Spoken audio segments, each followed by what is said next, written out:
So, I am here with Roger Rickard, founder of Voices in Advocacy. Roger just finished addressing the crowd at the SMART event in San Francisco and was talking about how planners can be advocates for the industry. And so, Roger, my first question for you is what advice do you have for a planner who's maybe a bit shy, thinks that they could never be a spokesperson or speak up on behalf of the industry? Well, first of all, thank you. Thank you for having me here today. I don't know that I've ever met anybody in our industry that's really shy. So my first comment to that would be, gee, I don't know anybody. But that would be a little bit of a cop-out.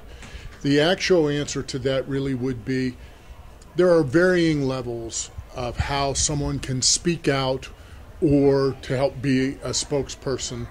And not everybody has to do it at the same level.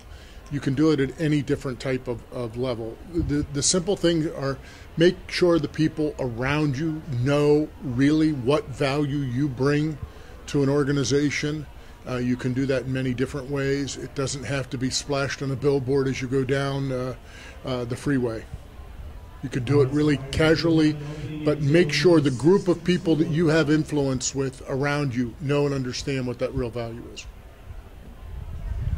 You also talked a little bit about some of the challenges that are facing the industry. What do you see as kind of the biggest things that are coming down the pike that are going to be on the minds of meeting organizations in 2013? Well, I think the real key is relevance. What is the relevant role that meetings play in organizations? What is the relevant role that meeting professionals play?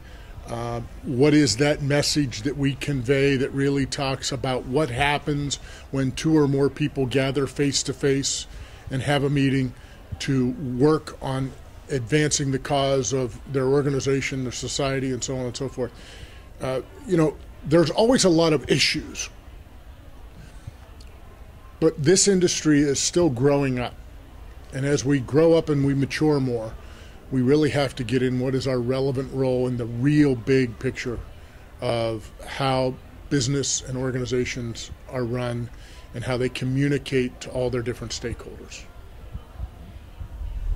And speaking of communication, let's just say rather than sitting here talking to me, you had the ear of the president or a congressional leader. How would you start? How would you start off the conversation, and what would you tell them about the meetings industry? Well, first of all, I would tell them they need to understand the size and scope of the industry and its economic significance to the success of how the U.S. economy runs.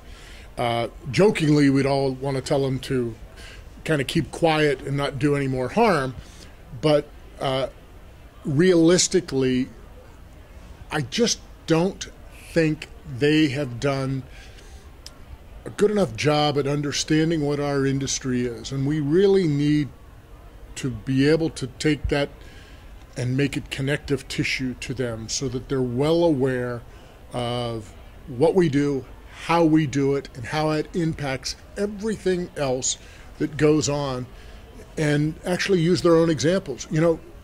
Congress is a meeting.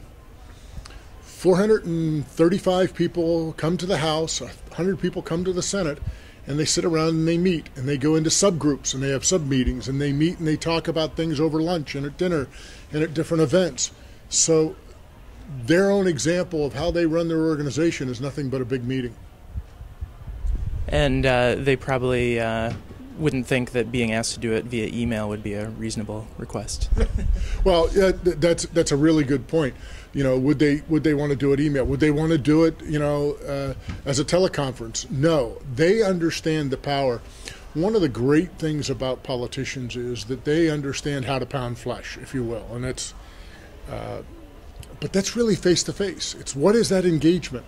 How do I read the body language? How can I have a sideline conversation with someone about advancing or educating them or telling them more about why I care, what I care about, where I care about it?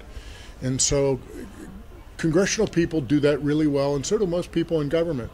They just need to understand these are all different forms of meetings that take place. businesses and organizations do the very same thing every day all over the world. All right. Well, Roger, thanks once again. It's a pleasure to have you here at the Smart event. We look forward to talking to you again. Bill, thank you very much. And I will tell you, what a great name, because Smart event it is. There were really smart people attending this, and will increase their connections and their relationships in this industry that'll take them a long way. So thank you for having me.